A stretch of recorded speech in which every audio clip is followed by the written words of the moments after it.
All right. So there are obviously, again, multiplicity of ways of thinking about love, of thinking about kind of the conception of love.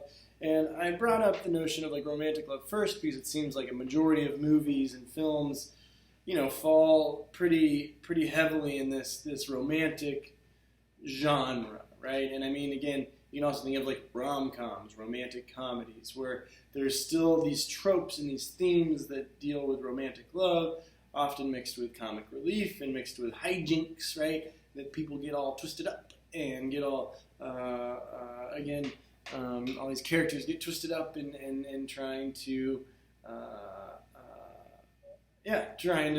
find the happy ending, right? And love's eternal glory, whatever it might be. But I want to turn now just a little bit more concretely to this notion of, and thinking about like ways of thinking about love. And I want to turn to the ancient Greeks. And some of you might be familiar with these distinctions here and with these conceptions of love. And some of you, again, might be familiar with the notions of these kind of four classical distinctions of love, okay? And in particular, let me make sure, pardon me.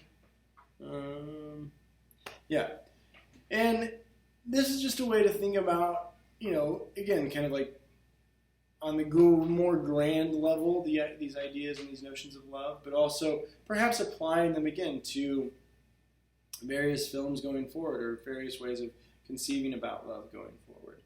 So the four types of friendship that we'll look at is Philia, Philia, which is a friendship type love of kind of like a give and take. It's a valued more on love, and it's not necessarily valued on sex, okay? But it's valued as it related to like deep camaraderie. Okay, and this is again when you think of like Philia, you think of like Philadelphia, the city of brotherly love. Okay, and so this is a kind of love that you have again as it relates to like a friendship with someone, as it relates to a person that you're not romantically inclined to think about, that you're not sexually drawn to, physically attracted to. Maybe you are physically attracted to them, but maybe that other kind of like romantic, sexual, erotic type of love is not, in the mix here, right? But it's more of a love as it relates to like a deep camaraderie, a deep give and take. Okay? So Philia. Another one, and I might mispronounce this here, is Storge, which is like similar to Philia, but it differs in regard to showing affection. Okay?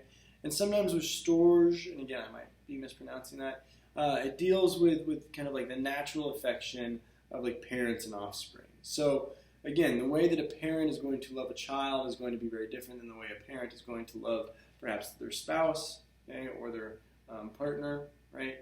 And so we see this again manifest in a lot of different ways. And then we also have Eros, okay, which is physical or erotic love. Pure emotion without the balance of logic. And that's one of my like favorite phrases here. Okay? And you see this again in all of those kind of like romantic comedies, and you see those in various romantic films. This idea of like Eros being, without logic. Like that's again one of my favorite, without the balance of logic. Okay? And that's again one of my like favorite things about thinking about like this erotic, romantic kind of love. And in considering this, right, like thinking about the phrases that we also use as it relates to love, falling in love, okay, like falling out of love. And there's something to be said here about this idea of like falling, right? Because when you fall, you're not in control, right? And when you fall down, you're not in control, okay? When you fall off of something, you don't have control in that fall. So if you use that kind of like connection here with like falling in love, right, you feel yourself falling and you can't really control it. You're kind of without the balance of logic, right? And this like romantic, erotic type of love, okay? It's the vulnerable type of love, okay? And Plato defined it as with contemplation, it becomes the appreciation of beauty within that person, or even appreciation of beauty itself. Okay? And so this idea of, again, thinking about the way that we think about like erotic love, that we think about kind of the affectionate type of love. And I know that I keep kind of like sounding like a broken record, but there is something to be said here about this, like without the balance of logic, right? And that is such an interesting phrase to use as it relates to like romantic love. And when you feel yourself fall, and like there's so many times where you're like, oh, I should protect myself more. Not like I should like, protect myself more. I should maybe not like, get fully involved here. Like maybe I just want to like take it easy. But then you're like, well, I really like the person. I really like I really like their energy. I really like so much about them. So I'm just going to like kind of let myself fall. I'm going to let myself lose control, right? And there's something kind of powerful about that, okay? Excuse me. And then the other kind of fourth type of love here, is agape, okay?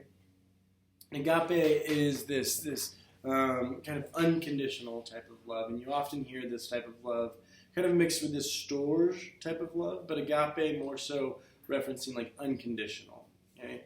So this idea that like parents with children, right, nothing the child could do would make the parent love it less, right? And this kind of like unconditional, unbounded type of love. You often hear this word agape also associated sometimes with religious context, like the idea of grace as it relates to various kind of religious outlets, right? That nothing you could do, would sway away from God's unconditional love for one, right? And this idea of like agape being again most notably referential as it relates to like parents loving children. Again, it's kind of like unconditional type of love. And so these are the four type of like Greek kinds of love, and you'll see here that the video afterwards sums this up a little bit more. And again, I hope that these kind of like conceptions give you all something to consider, something to think about as it relates to thinking about love. On Thursday, we're going to kind of keep building on this idea. I've got another kind of like interesting take on romantic love, but we'll also build as it relates to like familial love and thinking about the way we use love in language. Okay, so I will either see you in class or see you in the virtual sphere. Cheers.